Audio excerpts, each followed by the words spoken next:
Ku dakata da shan ruwa kamar haka, saboda yin hakan kuskure ne kuma matuƙar ba ku daina ba zai iya cutar da lafiyanku a koda yaushe. Assalamu alaikum warahmatullah. ‘Yan uwa Dr. Saif ne yake magana. So yana da matuƙar muhimmanci kuma yana taimaka ma lafiyanka ka sha ruwa da safe kafin ka ci kowane kalan nau'in abinci.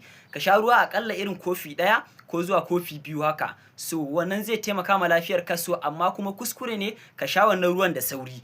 Ka je kana shan ruwa da sauri zai cutar da lafiyanka. An fi so ka sha ruwan a hankali kuma sannan in son samu ne ruwan ya zama da cewa ba mai zafi bane kuma ba mai ɗumi bane ba. Ya kasance yana a tsakiya shi bai zafi ba bai ɗumi ba. Shan ruwa da safe kafin cin kowane kalan nau'in abinci zai taimaka ma jikinka gurin narkewan abinci, sannan kuma zai taimaka gurin tsaftace ciki, sannan kuma zai taimaka ma ƙwaƙwalwanka domin farkawa daga bacci cikin ƙoshin lafiya. Sannan zai taimaka ma jikinka zai kasance rehydrated, ma'ana da isasshen ruwa a kowane lokaci.